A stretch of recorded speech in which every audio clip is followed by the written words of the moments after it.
Everyone, I'm Cheryl Heilman from the North Baltimore Public Library, and we're very pleased to be presenting our very first virtual history session with the Wood County Museum. So today is the first one, but it seems like we've been doing it for a while because the last few weeks we've been lucky enough to have Mike McMasters sharing some local Wood County history with us. And we were very grateful to have the museum ask us if we would continue partnering with them. So that's why we are continuing to share their former T series, now their virtual history series. So we're very excited to share this very special guest today. We're going to be learning all about a true American dream, a family from northern Wood County. Is it Moline? Moline, yes. Moline, thank you. I had to Google it. Because I'm a southern Wood County girl, so I didn't know.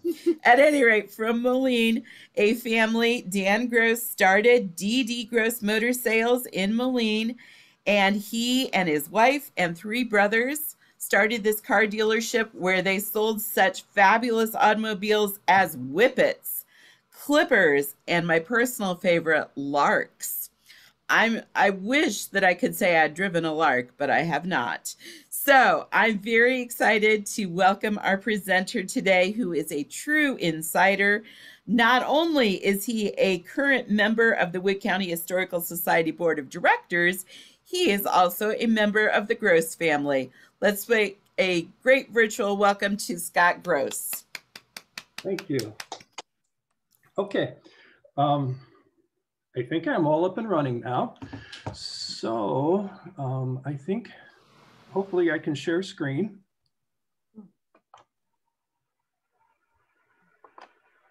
Do you have to give me permission to share my screen? Let's see. Try it now. Okay. There we go.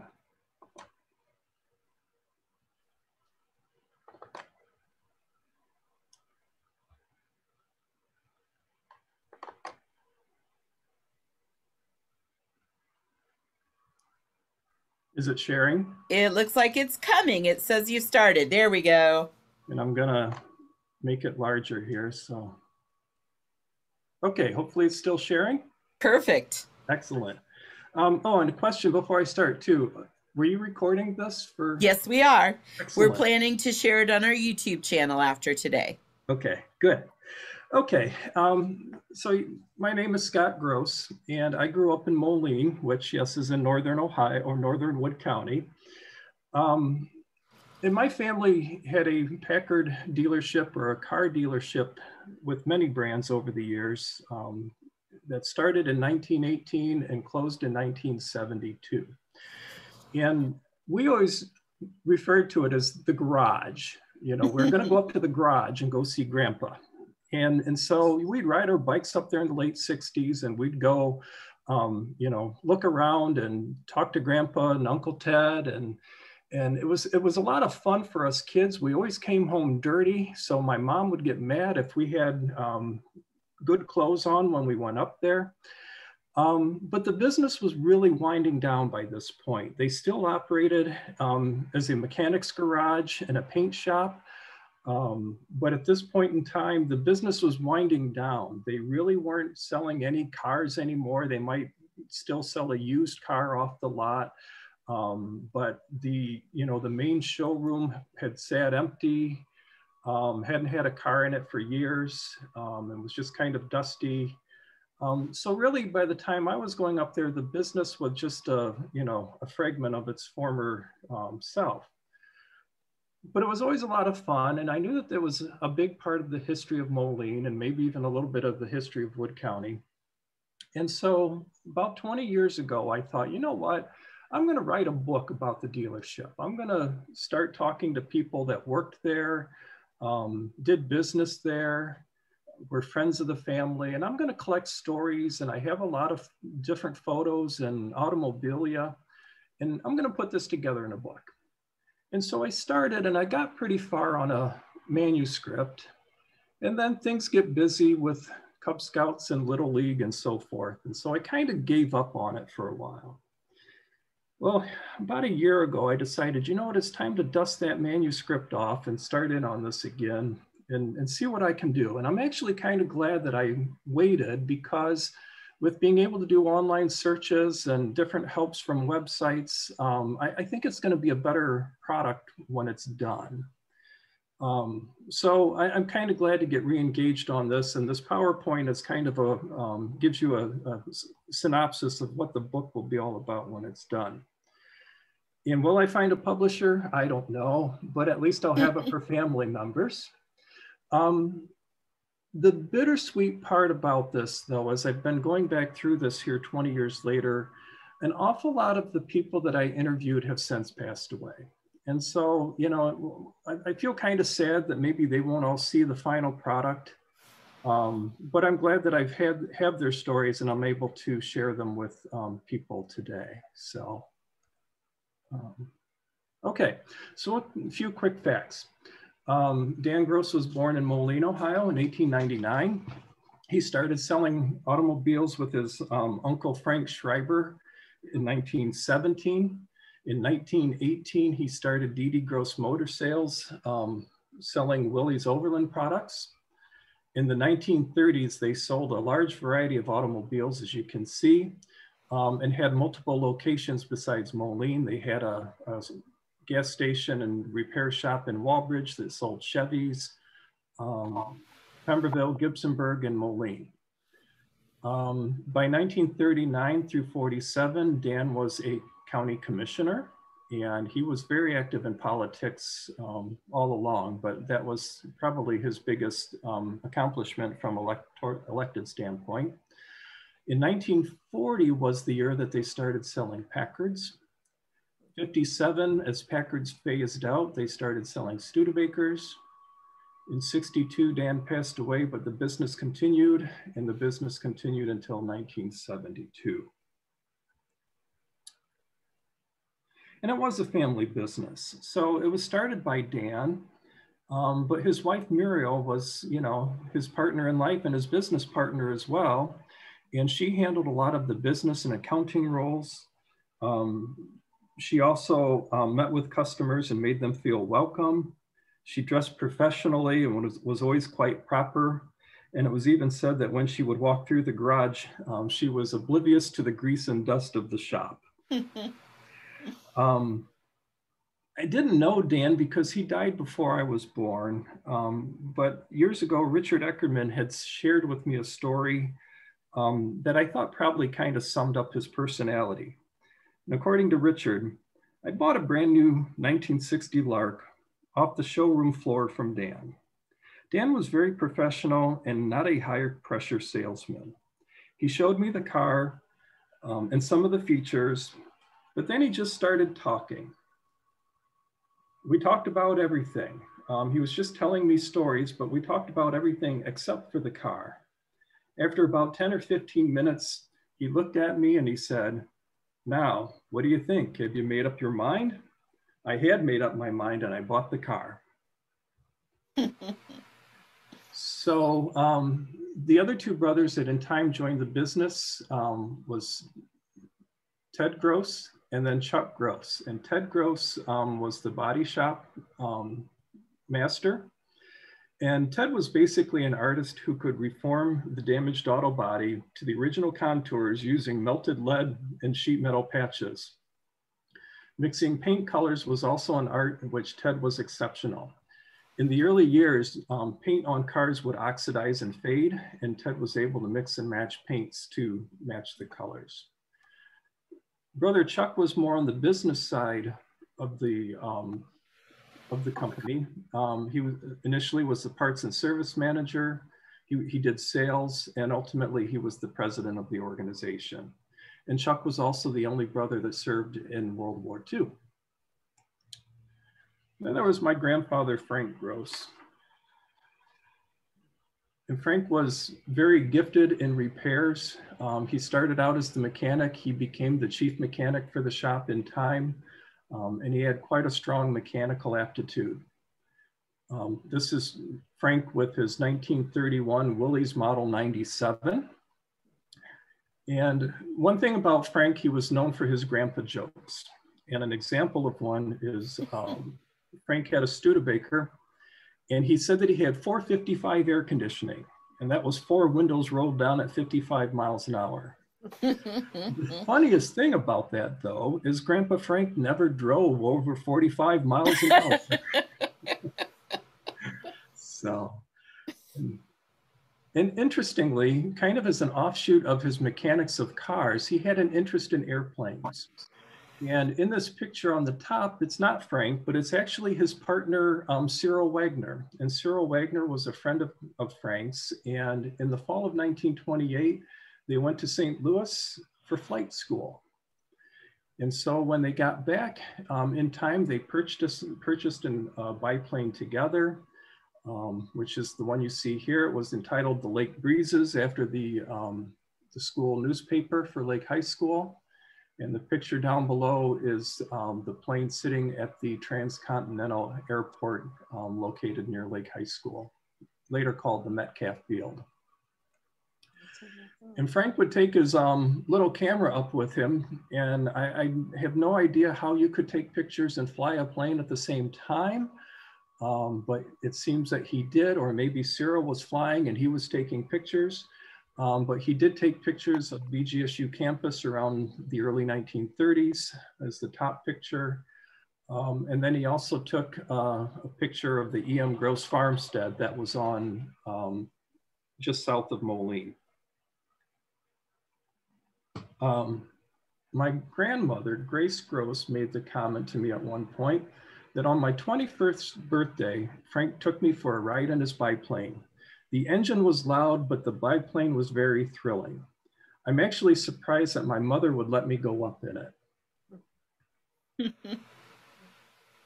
And there was a second generation involved in the dealership. My dad is Roger Gross, and he was a mechanic. He actually started at the dealership at the age of 14, just sweeping up and cleaning up a little bit and getting paid a little cash for his efforts. But he did work there through high school after he turned 16. He was a mechanic after high school while attending the University of Toledo. So he worked there as well. And he would have liked to have been part of the succession plan. And he even talked to the brothers about, the next generation of the business, is there a way that he could be involved? And it didn't really seem to work out. So he ended up going to work for Dana Corporation and had a long career with Dana. And I always thought it was too bad that the succession plan didn't work out, because if it had, who knows, maybe I could have been the 3rd generation president today.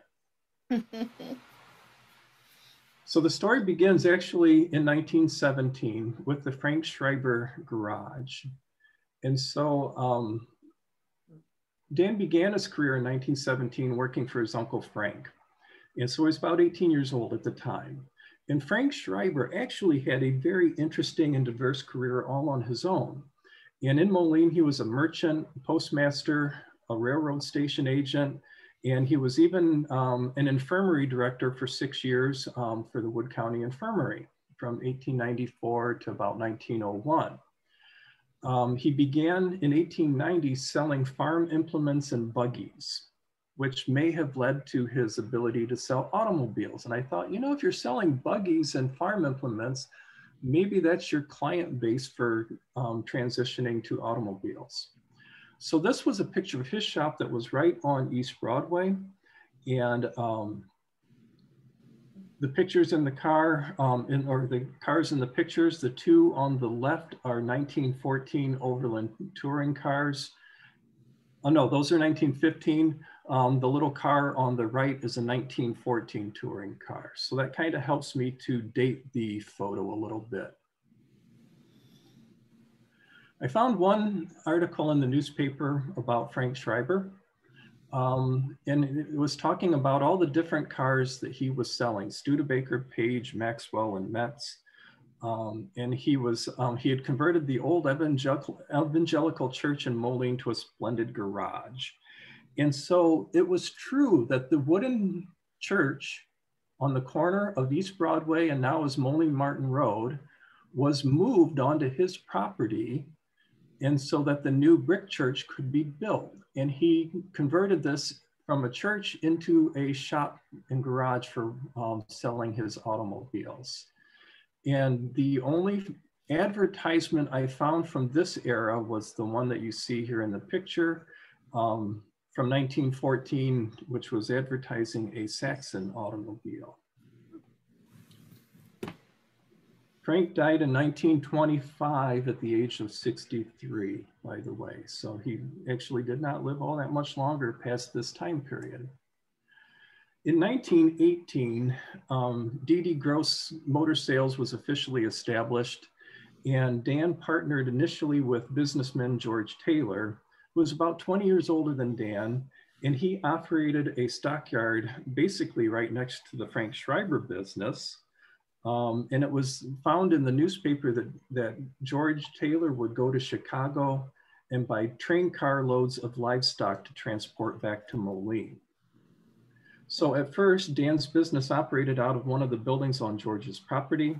And at the same time, George sold Rio cars and trucks while Dan was selling the Overland products. And in this picture here, is George Taylor on the right, and these are Rio speed wagons from pre-1922. And I think there's sheep in the one, and I can't tell if it was steer in the other one. According to Charles Wagner, George Taylor had a real flair for sales. He was the Barnum of Moline. George took Dan in as a salesperson for his growing business in automobiles. Dan was known as the kid businessman. And when you combine the ambition and personality of Dan with the carnival atmosphere of the Taylor business, you had a recipe for success. Sam Lehman had supplied this photo for me, and Sam was another longtime Lake Township resident. And this was a 1920 Overland four-door sedan, and Sam was quite certain it was purchased at D.D. Gross. So this is the earliest image of an automobile that was sold at the dealership that I have. One other thing during this era, actually during all of these eras, giveaways seem to be a constant part of doing business. And so there was always things to give to the customers or potential customers. And in this case, there was a keychain, which kind of represents the business. On one side, it had D.D. Gross Overland Whippet, and on the other side, it had George Taylor Rio. And I just love the slogans here. Wherever you go, you see them. Wherever you see them, they go. And the Rio one was about as good. A rich man can buy no better make. A poor man can make no better buy. So it's just kind of fun to see some of the stuff from the early advertisement from that era. In addition to giveaways, the dealership also did a lot of print advertisement. And the nice thing about being able to search digital archives on newspapers between, you know, the libraries is you can really find a lot of good information from the comforts of your home office. But in the 20s and early 30s, they did a lot of advertisement in the Lake Breezes, which was the school paper. And when we think about a school paper, a lot of times we think about, you know, something that was, in my era, mimeographed or something and handed out to the students. Well, in this era, these newspapers were really a glossy magazine. They were really quite something. And there were a lot of companies that advertised. So I have a feeling that this was a good source of advertisement, as a lot of parents probably looked through these newspapers as well. So in 1927, Dan purchased a building instead of using property from George Taylor, and it was right across the street on East Broadway. And this picture is actually from the 1970s, about 1974. And it shows the building wasn't much. It wasn't very big. It's hard to believe that it was an automobile dealership. But I kind of like this photo because the two-story area in the middle, I don't know if my cursor will show up, but the two-story area back by the station wagon car was the original part of the building. where the shop was at. The part to the very back with the overhead garage door there, that was the paint area. And it was a small paint area that only 2 cars could fit in there end to end, and lighting and exhaust was an issue.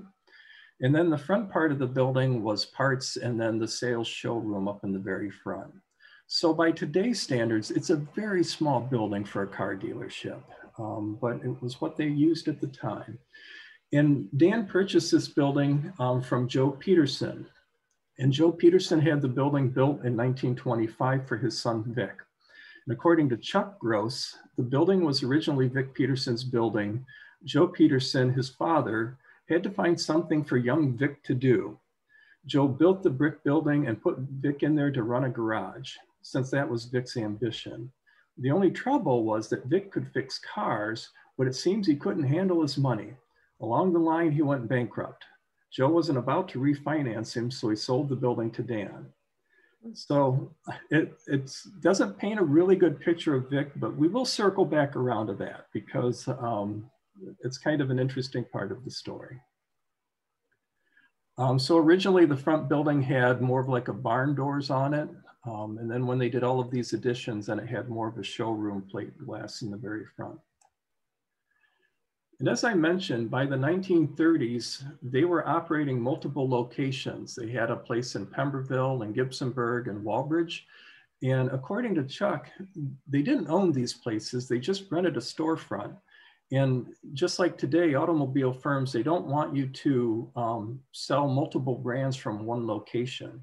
So they would go and rent a space somewhere so that they could sell more brands from different locations. And interestingly, on the Gibsonburg, it uses Ted Gross's name as the person for that dealership. The Walbridge location was, truly a garage and gas station, and then they sold Chevy out of here. And Frank Gross actually ran this during this time period. In January of 1936, the building caught on fire. There were 15 cars that were stored inside the building, some new and some used. All were lost, along with all of Frank's tools and everything else. Basically, the building burned to the ground and nothing was salvageable. And the business did not, Dan Gross never rebuilt this business or this presence in Walbridge after that event. As I mentioned, Dan was involved in politics, and in 1938, he ran for commissioner, and he served for 2 terms. And so he actually served during wartime as well, and that will come into play here in a little bit. And this is a little hand card that he would pass out at events or whatever to get people to vote for him. And according to Charles Wagoner, the Gross Garage was also a political center. Politicians were constantly arriving at the garage to make major decisions about their own lives or the political decisions concerning local government. And if you wanted to get elected to a position, you would seek out Dan's help. So we'll switch from politics and we'll go back to the automobile. So by 1940, Dan Gross obtained the Packard franchise. And at this time, he consolidated all other branches, closed them up, and concentrated on selling Packards out of Moline. So with the exception of selling Rio trucks, at this point in time, he sold Packards and nothing else. And it was probably was a big day when he obtained the Packard franchise because they were really a luxury car brand considered comparable to Lincolns or Cadillacs. And I don't know if anyone can identify this. If you can, it is a printer's block for the newspaper. So this would be an advertisement that would be obtained by Packard so that they could share it with the newspaper for advertising. And I actually took that printer's block to Engler Printing years ago, and he was able to clean it up and print what the ad looked like. So here was an example of what this turns into this. And I actually found that specific ad in the Perrysburg Journal and in the Messenger right around 1941 at the beginning. This was actually part of a 3-ad series for promoting Packard, the class of 41. Oh, and one other thing, notice on here the price is $995 in 1941. So then World War II hit, and that, of course, changes a lot of everything going on at the business, within the county, within the nation. But from Dan's role, he served on the Wood County Council of Defense, and this council helped to coordinate countywide scrap metal drives. D.D. Gross Motor Sales supported the sale of war bonds. They supported the American Red Cross and encouraged donations. And of course, during wartime, the production of cars ceased. And there were a lot of full-page ads that I found in the newspapers where companies, in this case, there are 31 companies listed on here, promoting the sales of war bonds to help the war efforts. And I thought those were pretty fascinating to see. So Chuck Gross was the only person that was out of the brothers that was drafted. And, even at this time, I mentioned that car sales, new car sales ceased. The dealership was doing a lot of repairs, just trying to keep things running for people. At the time you had to deal with tires were being rationed, gas was being rationed. It was just a very difficult time. And at this time, Chuck Hitchens shared a story with me, and Chuck was a part-time and full-time worker at the dealership. In 1942, Moline was more or less a farming community. When gas was rationed, the farmers got a larger amount of gas so that they could farm, and the East Coast did not receive as much gas. In New York City, a lot of people were selling their cars. Dan somehow contacted a spotter who would locate good used cars. He would then take some drivers up to New York City and drive them home. One time, Dan and a married couple and myself took a train to New York City. We all stayed at one of the large hotels. The next day, we ate lunch at the hotel. And when we went downstairs for lunch, Tommy Dorsey and his orchestra was playing. I still remember the thrill. The following day, we picked up the cars and we started for home. We drove in a convoy with Dan taking the lead.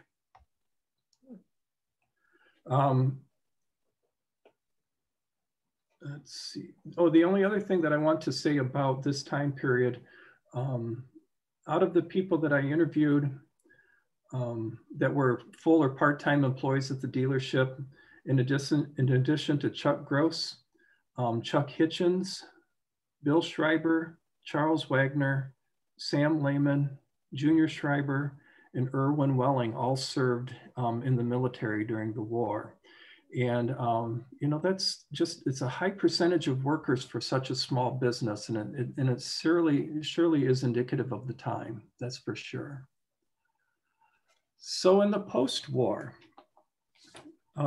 it took a while for automobiles to start coming back online, but appliances started coming back online quicker than other things. And so the dealership looked at being able to sell appliances. And I found an ad in the paper where they remodeled alterations to the showroom so that they could have advertisements. And there was a lot of name brands that they were selling. And the paper even said, refer to the full page ad on page 8 of this issue. So I looked for the full page ad. And what do you know? They were selling an awful lot of products. And you can see, I kind of summarized all of the different things that they were selling over here on the right-hand side.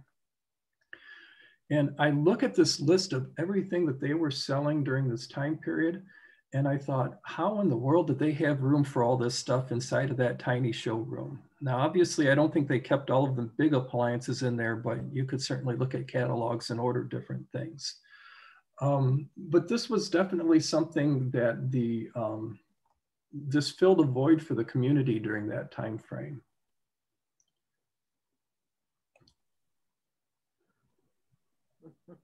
So by 1948,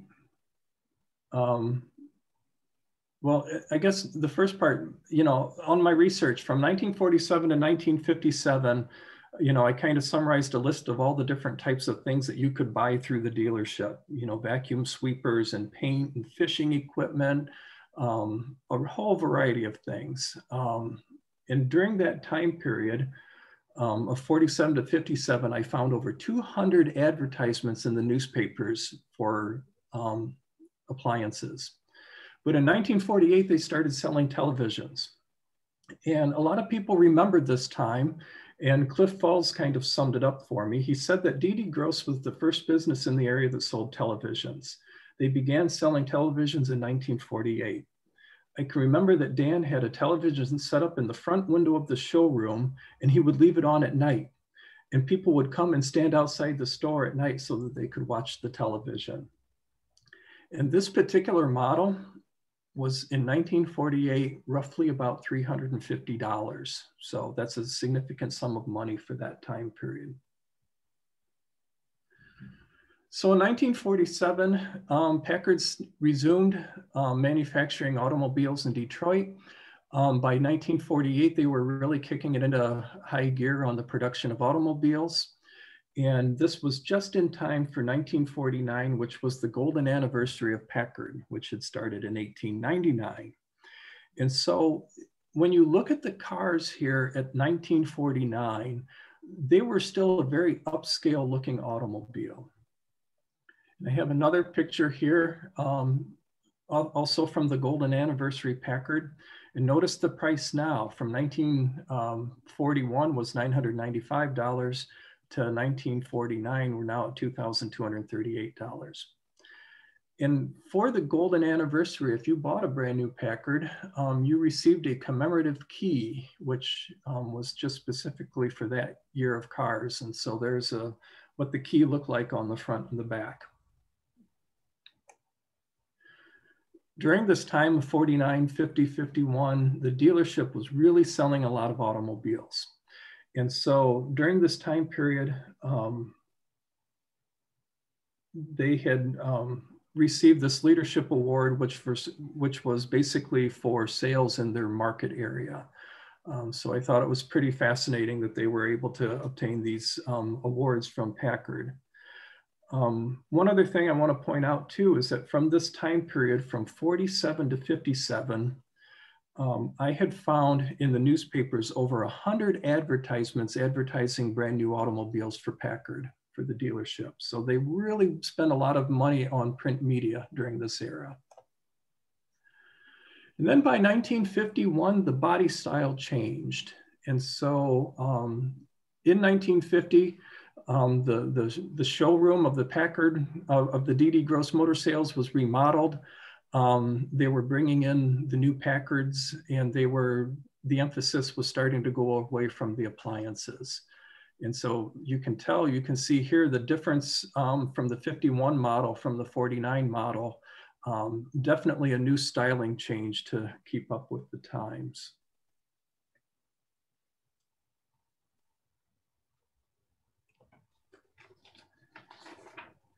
And at this time, Roger Gross and his cousin Ron Gross both obtained 1952 Packard Clippers. The red one on the right was my father's, and the blue one on the left was cousin Ron's. And they were father-son projects that they would work with Uncle Ted on body work and painting.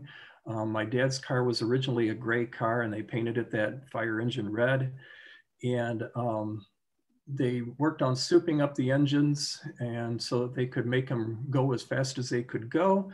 And my dad had even commented that along the way, he had paid for a few park benches in various towns around Northwest Ohio. During this time period too, I wondered about getting cars delivered from Detroit down to Moline from the Packard factory.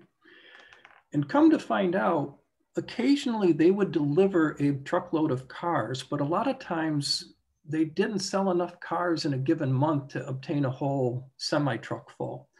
And so a lot of people that I interviewed remembered going up to Detroit and then driving brand new cars back home. And Cliff Falls had told me that one job that I enjoyed the most was driving cars back from the zone office on East Jefferson Street in Detroit. I would get out of school, catch a Greyhound bus out of Toledo, be in Detroit an hour later, make the zone office on East Jefferson around 4 p.m. I would pick up the car and drive it back home, usually driving through the Detroit rush hour traffic. So I had quite a few people. Sometimes they would pile 3 or 4 or 5 people into a car and take it up there and then bring 3 or 4 cars home. My dad also talked about the same thing on getting out of his classes at University of Toledo and catching the Greyhound bus up to Detroit. So it seemed to be a pretty common way rather than waiting for a whole truckload to get delivered to Moline. And giveaways, there still was plenty of giveaways during this era. The point of the giveaway was pure and simple. You have your name on a product and you have your phone number.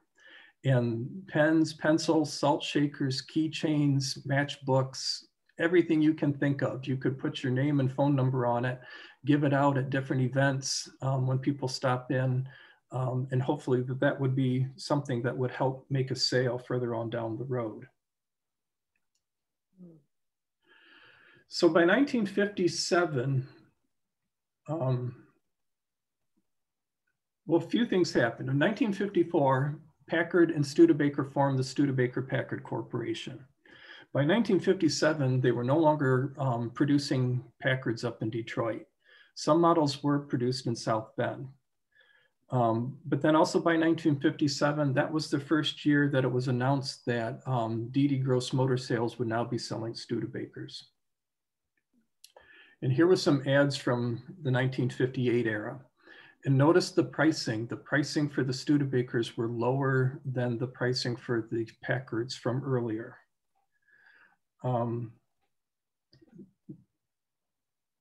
During this time period, though, the dealership was at a crossroads. Since 1940, their client base was mainly doctors and attorneys and other people that could afford a Packard. And individuals that bought Packards were just not really interested in buying Studebakers. So without Packards, longtime customers were more interested in looking at Lincolns and Cadillacs and other higher end cars. So in this time period of 1958, a whole new client base had to be built. And part of that came to fruition with the introduction of the Studebaker Lark in 1959. And so when Studebaker Lark came out, sales really took off. And Chuck Gross had said that a field man for Studebaker said that he'd sent a truckload of cars to the dealership, about 7 of them. And the Studebakers started selling like hot dogs. So we got another load. Eventually, D.D. Gross Motor Sales became the second biggest Studebaker dealership in the United States. We sold all kinds of Studebakers, but the best seller by far was the Lark. So it's interesting that even though the sales volume doubled from the Packard years, the profit margins stayed in relatively a straight line. There was a sales blitz during this time frame. Around 1959, there's a series of about 4 Lark ads. Here's another one. And on this one, you can see that the price tag was $22.95. So a little bit more expensive, but still a different price point for sure than the Packards were. And they even did an awful lot of local advertisement where they did things with the Perrysburg Messenger to create their own ads. I found a lot of instances where they would in the classified sections put little ads in there to come in for a demonstration. There were even cards that they would put in the mail to their clients to, you know, come in and see the new Studebakers that's on the lot. So a lot of ingenuity on advertising and marketing. By 1960, Dan and Chuck were able to go to South Bend and obtain, or were recipients of this award for 20 years of loyal service to the Studebaker Packard Corporation. So since they had been selling Packard since 1940, they qualified for this award. And then also during this time period, another thing that I thought was kind of interesting is in South Bend, they would have what they called drive-aways. And so this was a chance where all of the dealers from all across the nation could come to South Bend, and it was a party with a lot of hoopla, as my dad would say. And basically they would introduce all the new models for that year. And so this is my dad, Roger Gross, and he went over to South Bend in the fall of 1960 for the 1961 drive away. And he's seen here shaking hands with the president of Studebaker and was able to drive this car back to Moline. And so there were hundreds of these cars made up, and dealers would drive them from South Bend in every direction to get back to their hometown. Okay. And here was actually photos that my dad took at this drive away, some color photos using his slide camera. And it gives you kind of an indication of, you know, the number of cars that were, you know, sitting here, there, and everywhere ready for shipment going back to the dealerships. Dan Gross passed away in 1962. And towards the end, it was commented by a few people that Dan really wasn't quite as involved at the dealership as he was in the earlier years. And he had a lot of health issues, and that, you know, led to his decline in the business. And also with Packard's being gone, I think he lost a little bit of interest in selling automobiles when he didn't have his, the premier vehicles of Packard anymore. But as mentioned, the dealership was really good selling years in 62 through 64. They were selling a lot of cars, over 120 cars a year. Here's a picture from 63 that shows, you know, what the front of the dealership looked at that time. And a little bit of a zoom in of that same picture. You can see how they squeezed the cars into the showroom. My dad had quite a few stories about how difficult it was to get the cars positioned in there, and it used floor jacks and ability to be able to move the cars around to jockey them in place. You just couldn't drive them in and park them.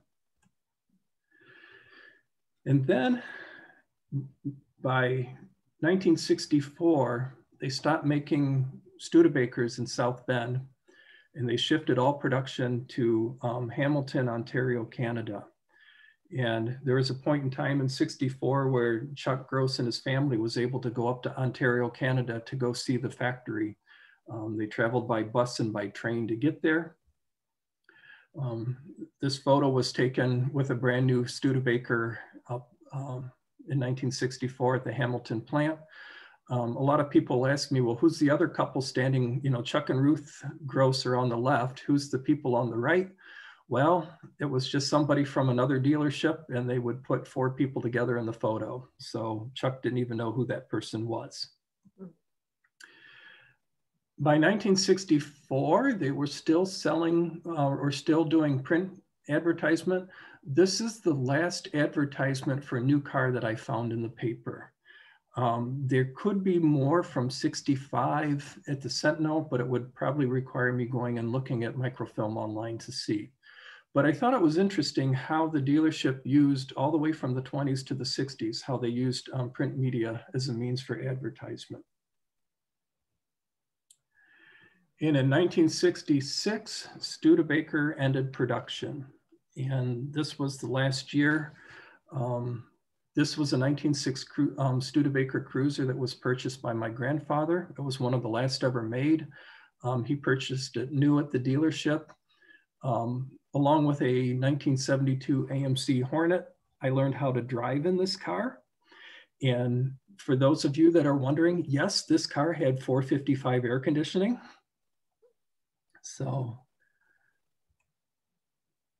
and by 1972, the dealership came to a close. And it's kind of a sad ending. I mean, the building closed up, the dealership closed up, and then all the contents were sold by auction. And Chuck Gross said that after Dan died in 1962, Ted, Frank, and I ran the business until the end. Frank was getting older, and then Ted got cancer at that time. And that's when I said to everybody, hey boys, I don't want to run this business alone, and I don't want to start a whole new crew up. So we decided to close the business.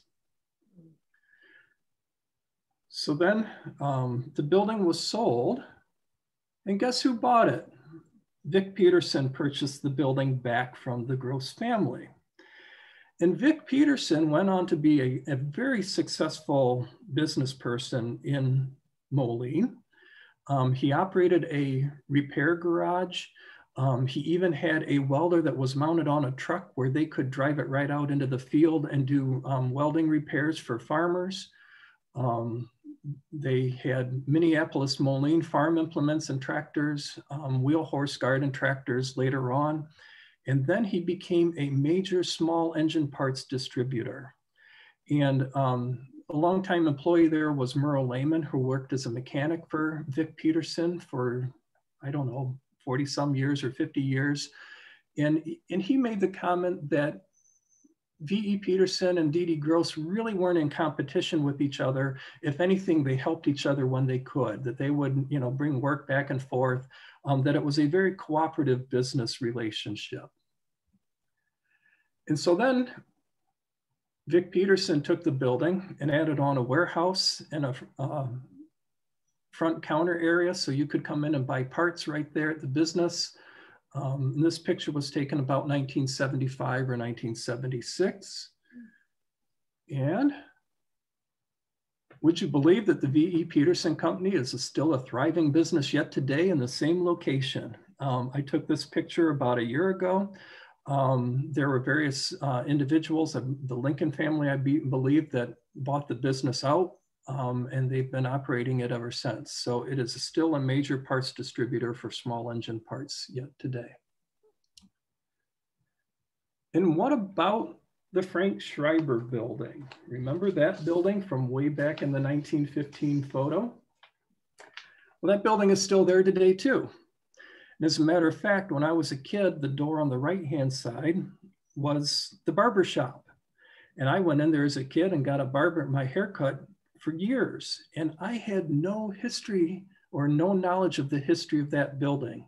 And that had indeed been part of my family's legacy in selling automobiles in Lake Township. And the picture that I started with was the color photo of the dealership with the Studebaker, Lark, and the Airstream trailer.